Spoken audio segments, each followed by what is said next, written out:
출애굽기 1장과 2장입니다. 야곱과 함께 각각 자기 가족을 데리고 이집트로 내려간 이스라엘의 아들들의 이름은 르우벤과 시므온과 레위와 유다와 이사갈과 스불론과 베냐민과 단과 납달리와 갓과 아셀이다. 이미 이집트에 내려가 있는 요셉까지 합하여 야곱의 혈통에서 태어난 사람은 모두 70명이다. 세월이 지나서 요셉과 그의 모든 형제와 그 시대 사람들은 다 죽었다. 그러나 이스라엘 자손은 자녀를 많이 낳고 번성하여 그 수가 불어나고 세력도 커졌으며 마침내 그 땅에 가득 퍼졌다.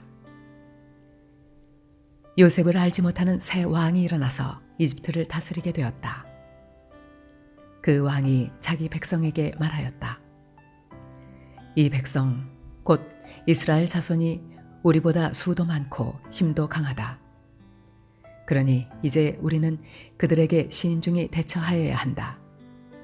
그렇게 하지 않으면 그들의 수가 더욱 불어날 것이고 또 전쟁이라도 일어나는 날에는 그들이 우리의 원수들과 합세하여 우리를 치고 이 땅에서 떠나갈 것이다. 그래서 이집트 사람들은 이스라엘 자손을 부리는 공사 감독관을 두어서 강제노동으로 그들을 억압하였다. 이스라엘 자손은 바로가 곡식을 저장하는 성읍 곧 비돔과 라암셋을 건설하는 일에 끌려나갔다. 그러나 그들은 억압을 받을수록 그 수가 더욱 불어나고 자손이 번성하였다. 그래서 이집트 사람들은 이스라엘 자손을 몹시 싫어하였고 그들을 더욱 혹독하게 부렸다.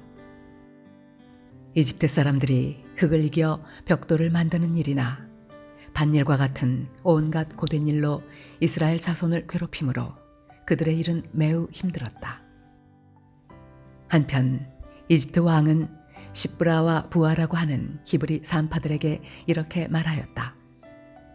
너희는 히브리 여인이 아이 낳는 것을 도와줄 때 잘 살펴서 낳은 아기가 아들이거든 죽이고 딸이거든 살려두어라.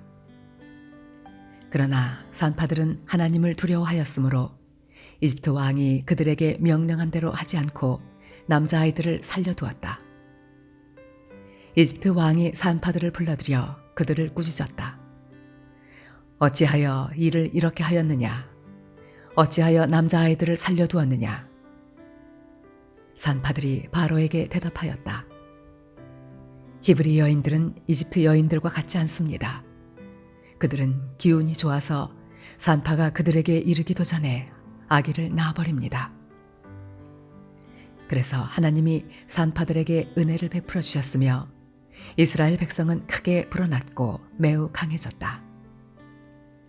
하나님은 산파들이 하나님을 두려워하는 것을 보시고 그들의 집안을 번성하게 하셨다. 마침내 바로는 모든 백성에게 명령을 내렸다. 갓 태어난 히브리 남자아이는 모두 강물에 던지고 여자아이들만 살려두어라. 레위 가문의 한 남자가 레위 가문의 한 여자를 아내로 맞이하였다. 그 여자가 임신을 하여 아들을 낳았는데 그 아이가 하도 잘생겨서 남이 모르게 석 달 동안이나 길렀다. 그러나 더 이상 숨길 수가 없어서 갈대상자를 구하여다가 역청과 송진을 바르고 아이를 거기에 담아 강가의 갈대 사이에 놓아두었다. 그 아이의 누이가 멀찍이 서서 아이가 어떻게 되는지를 지켜보고 있었다. 마침 바로의 딸이 목욕을 하려고 강으로 내려왔다. 시녀들이 강가를 거닐고 있을 때 공주가 갈대 숲속에 있는 상자를 보고 시녀 한 명을 보내서 그것을 가져오게 하였다. 열어보니 거기에 남자아이가 울고 있었다. 공주가 그 아이를 불쌍히 여기면서 말하였다. 이 아이는 틀림없이 히브리 사람의 아이로구나. 그때 그 아이의 누이가 나서서 바로의 딸에게 말하였다. 제가 가서 히브리 여인 가운데서 아기에게 젖을 먹일 유모를 데려다 드릴까요? 바로의 딸이 대답하였다. 그래, 어서 데려오너라. 그 소녀가 가서 그 아이의 어머니를 불러왔다. 바로의 딸이 그에게 말하였다. 이 아이를 데리고 가서 나를 대신하여 젖을 먹여다오. 그렇게 하면 내가 너에게 삭슬 주겠다. 그래서 그 여인은 그 아이를 데리고 가서 젖을 먹였다. 그 아이가 다 자란 다음에 그 여인이 그 아이를 바로의 딸에게 데려다 주니 공주는 이 아이를 양자로 삼았다. 공주는 내가 그를 물에서 건졌다 하면서 그의 이름을 모세라고 지었다. 세월이 지나 모세가 어른이 되었다.